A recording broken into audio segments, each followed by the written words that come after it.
অনেকেই বলে যে আমাকে 2 লাখ টাকা দেন, 1 লাখ টাকা দেন, স্কলারশিপ নিয়ে দিব। এগুলো সব হচ্ছে বুকিঝুঁকি, এগুলোর কোনো খাওয়া নাই। হেই আসসালামু আলাইকুম, কি অবস্থা সবাই, কেমন আছেন? আশা করছি সবাই ভালো। আজকে এই ভিডিওতে আমি কথা বলবো হচ্ছে চায়নাতে আন্ডারগ্রেড প্রোগ্রামে। এটা আপনি বাংলাদেশ থেকে হইতে পারে ডিপ্লোমা করার পরে আসতে চাচ্ছেন, অথবা আপনি বাংলাদেশ থেকে ইন্টারমিডিয়েট, অথবা হচ্ছে আপনি বাংলাদেশের ভোকেশনাল বা মাদ্রাসা যে কোনো বিভাগ থেকে গ্র্যাজুয়েশনের পরে পড়াশোনার পরে এখানে আসতে চাচ্ছেন। সবার জন্য এই ভিডিওটা। আপনি যদি চায়নাতে 4 বছরের বিএসসি করতে চান, এটা হইতে পারে চাইনিজে অথবা ইংলিশে। যদি আপনি চাইনিজে করতে চান তাহলে আপনাকে চাইনিজ শিখতে হবে, অথবা আপনার চাইনিজ ল্যাঙ্গুয়েজ সার্টিফিকেট থাকতে হবে, যেটাকে এইচএসকে বলা হয়, এইচএসকে 3 বা 4। এটা থাকলে আপনি এখানে 4 বছরের প্রোগ্রামগুলো করতে পারবেন। এখন প্রথম প্রশ্নে আসে যে হচ্ছে আমি প্রোগ্রাম করব, বাট আমার স্কলারশিপ দরকার। হ্যাঁ, অনেকেই জিজ্ঞেস করবে যে হচ্ছে কী কী স্কলারশিপ আছে। এখানে অনেক ধরনের স্কলারশিপ আছে। তার আগে আমি বলে রাখি যে হচ্ছে স্কলারশিপ পাইতে হলে কী কী রিকোয়ারমেন্টগুলো লাগে। আগে এগুলো খুব ইজি ছিল, রিকোয়ারমেন্ট লাগতো না, মানে হচ্ছে আপনাকে ইংলিশ কোনো সার্টিফিকেট দেখাইতে হইতো না। বাট এখন বিষয়গুলো অনেকটা জটিল হয়ে গেছে আগের থেকে। সো আপনার যদি এসএসসি এবং এইচএসসি, অথবা এটা হইতে পারে এসএসসি ডিপ্লোমা, এবং এটা হইতে পারে ভোকেশনাল যে কোনো সাবজেক্ট থেকে, আপনার যদি ধরেন যে হচ্ছে দুটোতে প্লাস আছে, অর্থাৎ আপনি ডিপ্লোমাতে 3.50 উপরে পাইছেন এবং আপনার এসএসসিতে A+, এই ধরনের স্টুডেন্টরা খুব ইজিতে ফুল ফান্ডেড স্কলারশিপগুলো পায়।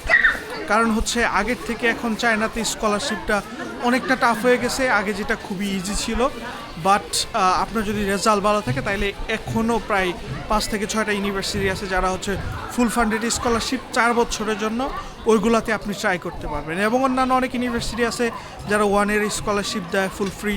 তারপরের যেই বছরগুলো আছে এগুলো ডিপেন্ড করে যে হচ্ছে আপনি কীরকম রেজাল্ট করতেছেন এখানে এইটার উপরে, এবং কন্ডিশন থাকে যে হচ্ছে আপনার মার্কস 90% প্লাস লাগবে, অথবা 80% প্লাস লাগবে ওইটার উপরে। সো আপনার যদি বেসিক এইটা থাকে, যে ভালো একটা রেজাল্ট থাকে, এরপরে হচ্ছে ল্যাঙ্গুয়েজের এফিসিয়েন্সি। আপনার যদি ইংলিশ ল্যাঙ্গুয়েজের একটা সার্টিফিকেট থাকে, এইটা কোচিং করছেন ওই সার্টিফিকেট না, এটা হইতে হবে ল্যাঙ্গুয়েজ প্রফিসিয়েন্সি সার্টিফিকেট। আপনার যদি আইএলস থাকে তাহলে তো খুবই ভালো, আর যদি ওইটা না হয় তাহলে অ্যাটলিস্ট আপনাকে দো ল্যাঙ্গুয়েজ যে সার্টিফিকেট এক্সামটা আছে এটা আপনাকে অ্যাটলিস্ট দিতেই হবে। এটা অনলাইনে দেওয়া যায়, খুবই ইজি। আপনার যদি সময় থাকে বা আপনি যদি মানে পেশেন্টলি আসতে চাচ্ছেন তাহলে অবশ্যই এইটা ট্রায়াল করবেন। কারণ হচ্ছে আপনার কাছে যদি ইংলিশ সার্টিফিকেট থাকে একটা ল্যাঙ্গুয়েজের, তাহলে আপনি ফুল ফ্রি স্কলারশিপ পাওয়ার চান্সটা অনেক আগে থাকে। কারণ হচ্ছে এখানে যারা অ্যাপ্লাই করবে ফুল ফান্ডেড স্কলারশিপের জন্য, অধিকাংশ স্টুডেন্টদেরই এই ল্যাঙ্গুয়েজ সার্টিফিকেটটা থাকবে। আপনার রেজাল্ট ভালো থাকলেও যদি এই সার্টিফিকেটটা আপনার না থাকে, সেক্ষেত্রে কিন্তু আপনি অন্যদের থেকে পিছিয়ে থাকবেন। এই জন্য একটা প্লাস পয়েন্ট হচ্ছে আপনার কাছে একটা ল্যাঙ্গুয়েজ সার্টিফিকেট থাকা। এটা হইতে পারে আইএলটিএস সার্টিফিকেট, অথবা হইতে পারে দু ল্যাঙ্গুয়েজ। কারণ এখানে চাইনিজ ইউনিভার্সিটিগুলোতে দো ল্যাঙ্গুয়েজের সার্টিফিকেটটা আছে, এইটা এখনও অ্যাকসেপ্ট করে। সো আপনি এটা ইউজ করতে পারেন। এরপরে হচ্ছে আপনার এখানে কিছু কিছু ইউনিভার্সিটি আছে ইন্টার্ন এক্সাম হয়। হ্যাঁ, ওইখানে আপনাকে এক্সামে ভালো করতে হবে। এক্সাম কি হয়? এক্সামে মূলত ফিজিক্স, আপনি যদি সায়েন্সের ব্যাকগ্রাউন্ড থেকে যারা সায়েন্স সাবজেক্টগুলোতে পড়বেন তাদেরকে সায়েন্সের, এবং হচ্ছে ম্যাথমেটিক্স, ফিজিক্স, কেমিস্ট্রি এইগুলোর উপর থাকে, এবং ইংলিশেরও কোনো কোনো স্কুলে প্রশ্ন থাকে। অথবা আপনি যদি বিজনেস রিলেটেড হন, আপনার প্রশ্নগুলো ওই রকমই হবে। মানে সায়েন্স, আর্টস, কমার্স ভেদে এখানে ওই এন্ট্রান্স এক্সামটার প্রশ্নগুলো মডেল হয়, এবং এইগুলো হয় হচ্ছে আপনার অনলাইনে। এটা পুরোটাই অনলাইনে, আপনাকে এই এক্সামটা দিতে হবে। ওইটাতে যদি আপনি ভালো একটা রেজাল্ট করেন, আপনার একাডেমিক রেজাল্ট যদি একটু খারাপও হয়, সেক্ষেত্রেও কিন্তু আপনি স্কলারশিপ পাওয়ার সুযোগ আছে। সো এবার আসে যে কী কী স্কলারশিপের মধ্যে সবচেয়ে যেটাতে ফ্যাসিলিটি ভালো, এটা হচ্ছে চাইনিজ গভর্নমেন্ট স্কলারশিপ। আপনি যদি চাইনিজ গভর্নমেন্ট স্কলারশিপ আসেন, এটা এ টাইপ, বি টাইপ আছে। এ টাইপ হচ্ছে বাংলাদেশ এম্বাসির মাধ্যমে অ্যাপ্লিকেশন করা। আপনি যদি ওইটা করেন তাহলে আপনি এখানে 5 ইয়ার্সের কোর্স পাবেন, 1 বছর আপনার ল্যাঙ্গুয়েজ শিখবেন, চাইনিজ ল্যাঙ্গুয়েজ, এবং তারপরের যে 4 বছর আছে তখন আপনার বিএসসি প্রোগ্রাম শেষ হবে। এবং আরেকটা প্রসেস আছে হচ্ছে বি টাইপের চাইনিজ গভর্নমেন্ট স্কলারশিপ। বি টাইপের চাইনিজ গভর্নমেন্ট স্কলারশিপে হয় হচ্ছে আপনি এখানে আসার পরে আপনার যদি এসএসকে সার্টিফিকেট থাকে 4 বছরে পড়বেন, অথবা হচ্ছে আপনি মানে কলেজের সাথে কন্ট্যাক্ট থাকবে যেখানে আপনি 5 বছরের কোর্স করবেন। আরেকটা বিষয় হচ্ছে যে এরপরেই স্কলারশিপ, যেটা হচ্ছে 1 বেল 1 রুট স্কলারশিপ, এটাও অনেক ভালো, যেটা ফুল ফান্ডেড স্কলারশিপ, সাথে স্টাইপেন্ড। এবং তারপরে স্কলারশিপ হচ্ছে প্রেসিডেন্সিয়াল স্কলারশিপ হচ্ছে ইউনিভার্সিটি স্কলারশিপের আন্ডারে। এটা হতে পারে হচ্ছে এককালীন একটা টাকা দিবে, অথবা আপনাকে মান্থলি একটা টাকা দিবে, বা হচ্ছে আপনার টিউশন ফি মৌকুব থাকবে, অথবা হচ্ছে আপনার অ্যাকোমোডেশন মৌকুব থাকবে। এই দুইটা থাকে, এবং কিছু কিছু কলেজে হচ্ছে স্টেপেন্ড থাকে। এরপরে হচ্ছে ইউনিভার্সিটি স্কলারশিপ হচ্ছে সাধারণত আপনার প্রত্যেকটা ইউনিভার্সিটির উপর বেস করে যে এই ইউনিভার্সিটি কী কন্ডিশন দিচ্ছে এবং স্কলারশিপের কী কী সুযোগ সুবিধা দিচ্ছে। সাধারণত এটা হয় এরকম: A type, B type, C type. কোনো কোনো ইউনিভার্সিটিতে এ টাইপ এবং বি টাইপ হয়। এটা ডিপেন্ড করে কোন ইউনিভার্সিটি কী স্কলারশিপ দিচ্ছে, কী কী ফেসিলিটি। তো আমি ওভারঅল মোরাল একটা ধারণা দিয়ে থাকি আপনাদেরকে যে কী কী ধরনের সুযোগ সুবিধা থাকে বা কীরকম থাকে। এ টাইপের যদি হয়, এ টাইপের সাধারণত আপনাকে টিউশন ফ্রি, অ্যাকোমোডেশন দুইটা ফ্রি থাকে। অর্থাৎ আপনাকে টিউশন ফি পে করতে হবে না পড়াশোনার জন্য, অ্যাকোমোডেশন থাকার জন্য কোনো টাকা দিতে হবে না, বাট খাবার টাকাটা আপনার নিজের সংগ্রহ করতে হবে। আবার কোনো কোনো ইউনিভার্সিটি এ টাইপে আপনাকে হচ্ছে থাকা খাওয়ার ফ্রি করে দিবে, পাশাপাশি আপনাকে কিন্তু মান্থলি একটা স্টেপেনও দেয়। এটা হইতে পারে 600 টাকা থেকে 1000 টাকা পর্যন্ত, 1000 ইউয়ান পর্যন্ত, টাকা না তো ইউয়ান। এবং যদি বি টাইপের কথা বলি, ইউনিভার্সিটি স্কলারশিপে বি টাইপে সাধারণত হয় হচ্ছে একটা ফ্রি, যেমন হচ্ছে টিউশন ফি আপনাকে পুরোটা ফ্রি করে দিছে, এবং তারপরে অ্যাকোমোডেশনটা আপনাকে নিজেকে পে করতে হতে পারে, অথবা টিউশন ফি, অ্যাকোমোডেশন দুইটা ফ্রি থাকতে হবে। ফ্রি থাকতে পারে যদি হয় হচ্ছে এই টাইপে আপনাকে স্টেপেন দেয়।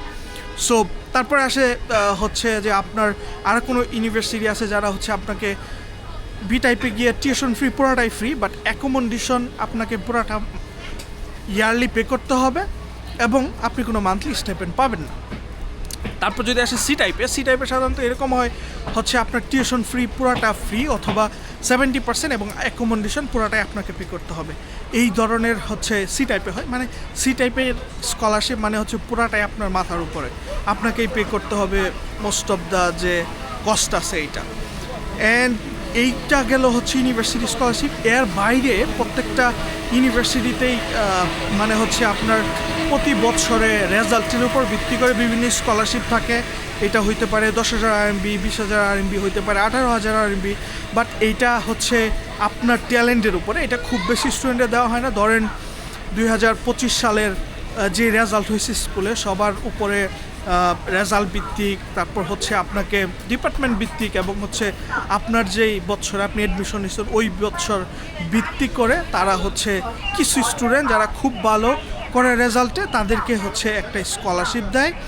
সো ওইটাও খুবই ভালো। কিছু কিছু ইউনিভার্সিটিতে অ্যামাউন্টটা অনেক বেশি, ওইটাও আরেকটি স্কলারশিপ হইতে পারে। সো এই ছিল ওভারঅল হচ্ছে আপনার স্কলারশিপের ধরন বললাম। এইখানে ডিপেন্ড করবে সবচেয়ে বেশি মূল বিষয় হচ্ছে আপনি কোন ধরনের স্কলারশিপ পাবেন। এইটা বলা যাবে তখনই আপনি যে ইউনিভার্সিটিতে অ্যাপ্লাই করতেছেন ওই ইউনিভার্সিটিতে কী স্কলারশিপ আছে ওইটার উপর ডিপেন্ড করবে হচ্ছে আপনি কোন স্কলারশিপ পাচ্ছেন। ওই যে আমি বললাম, আপনার রেজাল্ট যদি খুব ভালো থাকে, ইংলিশের যদি সার্টিফিকেট থাকে, সেক্ষেত্রে আপনি চায়নার যে ফুল ফান্ডেড স্কলারশিপগুলো আছে এবং সাথে মান্থলি টাকা দেয়, ওই ধরনের স্কলারশিপগুলোতে আপনি টাইল দিতে পারেন। সো যদি কপাল ভালো থাকে আপনার ওই রকম স্কলারশিপ হবে। এর মধ্যে অনেকেই বলে যে আমাকে 2 লাখ টাকা দেন, 1 লাখ টাকা দেন, স্কলারশিপ নিয়ে দিব। এগুলো সব হচ্ছে ভুকি এগুলোর কোনো খাওয়া নাই। এখন চাইনিজ ইউনিভার্সিটিগুলো, পার্শিয়াল ইউনিভার্সিটিগুলো এরকম হয়, যেমন আপনি টাকা দিয়ে পড়বেন ইউনিভার্সিটিতে, আপনি অ্যাডমিশন, এটা মানে চোখ বন্ধ করে অ্যাডমিশন হয়ে যাবে। আপনার রেজাল্ট খারাপ হইলেও, আপনার বয়স গেপ থাকলেও হয়ে যাবে, কারণ আপনি টাকা দিয়ে পড়বেন। তারা খুবই খুশি আপনি ওদের ওইখানে যদি টাকা দিয়ে পড়েন। বাট ফুল ফান্ডেড স্কলারশিপ আপনি 2 লাখ টাকা দিবেন, 1.5 লাখ টাকা দিবেন, 4 লাখ টাকা দিবেন, আপনার নিয়ে দিবে স্কলারশিপ, কোনো সুযোগ নাই। হ্যাঁ, এখন এগুলোর জন্য খুবই কম্পিটিশন, এবং এইটা খুবই হচ্ছে লিগেলি হয়। এখানে চিপাই কিছু দিয়ে করার মতো কোনো সুযোগ নাই। আপনার যদি কেউ বলে যে এইগুলো স্কলারশিপ কিছু লাগবে না, আপনার রেজাল্ট যাই হোক নিয়ে দিবে, কোনো সুযোগ নেই। কারো বাবার টাকা দিয়ে এখানে স্কলারশিপ দেওয়া হয় না, খুবই স্পেসিফিক। কেমন ইউনিভার্সিটিগুলা বিশেষ করে যারা ফুল ফান্ডেড স্কলারশিপ দেয়, এখানে বুকির কোনো সুযোগ নাই। আপনার যদি যোগ্যতা থাকে, আপনি যদি এক্সামে ভালো করেন, যেটা আমি বললাম এন্ট্রান্স এক্সাম হয়, ওইখানে যদি ভালো করেন, অথবা আপনার রেজাল্ট ভালো, ল্যাঙ্গুয়েজ সার্টিফিকেট আছে, সেক্ষেত্রে আপনি আপনার চান্স পাবেন। এটা আপনি অন্যজনের টাকা দিলেও চান্স পাবেন, না দিলেও পাবেন। হ্যাঁ, সো এই ছিল ওভারঅল বিএসসিতে। যদিও আমি খুব বেশি এনকারেজ করি না আপনারা বিএসসিতে আসেন। যদি অন্য কোনো দেশে আপনার সুযোগ সুবিধা থাকে বিএসসির জন্য, চলে যাইতে পারেন আপনার যদি ওইরকম বাজেট থাকে। আর যদি বলেন যে না খুব বেশি নাই, 2 লাখ 3 লাখ টাকার মধ্যে, বা হচ্ছে আপনি অল প্রোগ্রাম শেষ করে ফেলবেন 4 বছরের 4 লাখ টাকা বা 5 লাখ টাকার মধ্যে, সেক্ষেত্রে আপনি চায়নাতে আসতে পারেন। বাট আপনার যদি বাজেট থাকে অবশ্যই চায়নাতে আসার দরকার নেই, আপনি অন্য কোথাও যান। অ্যান্ড ইন্টারেস্টিং আরও কিছু পার্ট আছে, যেমন হচ্ছে ওই কন্ডিশনগুলো, এগুলো নিয়ে আসলে প্রত্যেকটা ইউনিভার্সিটি বেরিয়ার করে, তো এই জন্য ওইভাবে বলা মুশকিল। আপনারা যদি কোনো সমস্যা থাকে বা কোনো কিছু জানতে চান আমার সাথে যোগাযোগ করতে পারেন, আমাকে কমেন্ট করতে পারেন, আমি ট্রাই করব আমার সর্বোচ্চটা দিয়ে হেল্প করার জন্য। এবং সবসময় মনে রাখবেন যে আপনি চায়নাতে আসার পর থেকেই কিন্তু হচ্ছে আপনার ইউনিভার্সিটির যে কোনো কন্ডিশনও কিন্তু চেঞ্জ হতে পারে। ধরেন মনে করেন যে আপনি 25 সালে আসতেছেন, আপনার ইউনিভার্সিটির কিছু কন্ডিশন আছে, এরকম না যে 4 বছর ধরেই এটা থাকবে। এরকম হইতে পারে যে হচ্ছে 1 বছর পড়াশোনার পরে আপনার কন্ডিশনটা চেঞ্জ হয়ে গেছে। সো এটা খুব বেশি আহামরি কিছু না চাইনিজ ইউনিভার্সিটির ক্ষেত্রে, এরকম অনেক হয়েছে। সো আজকের এই ভিডিওতে মানে একেবারে আমি টাচ করার চেষ্টা করছি সব কিছু। আসলে প্রত্যেকটা স্কলারশিপ নিয়ে বলা বা কন্ডিশন নিয়ে বলা, প্রত্যেকটা ইউনিভার্সিটির ধরন আলাদা, এই সব কিছু নিয়ে বলতে গেলে অনেক সময়ের দরকার। আমি ট্রাই করব প্রত্যেকটা ইউনিভার্সিটি স্পেসিফিক ভিডিও বানানোর জন্য, যেখানে আমি ওই ইউনিভার্সিটি নিয়ে অনেকগুলো কথা বলবো। সো ওই ভিডিওগুলোতে আপনারা খুব ভালো মানে এই ইউনিভার্সিটিতে কী অবস্থা এই সম্পর্কে জানতে পাবেন। সো ততক্ষণ পর্যন্ত ওয়েট করতে হবে, এবং ডিপ্লোমার ভিডিও আমরা নেক্সটে থাকবে। আমি ট্রাই করবো যে স্পেসিফিক কিছু ইউনিভার্সিটি নিয়ে ভিডিও বানাবো, যেখানে আপনারা মানে একেবারে ওই ইউনিভার্সিটি স্কলারশিপ কন্ডিশন, কীভাবে অ্যাডমিশন পাবেন, কত টাকা খরচ হবে 4 বছরে আনুমানিক, এই ধরনের সব কিছু নিয়ে ওভারঅল ভিডিও করার চেষ্টা করবো। সো ধন্যবাদ সবাইকে এতক্ষণ আমার সাথে থাকার জন্য। আজকে যেখানে ভিডিও করতেছি একটু নয়েজি, বিশেষ করে আমি ট্রাই করলাম যে আপনাদেরকে চাইনিজ কিছু ব্যাকগ্রাউন্ড দেখাই, পাশাপাশি ভিডিওটাও হয়ে যাক যাতে বোরিং ফিল না হয়। তো আমার সাথে এতক্ষণ আমার সাথে দেখার জন্য ভালো থাকবেন সবাই। সালামু আলাইকুম।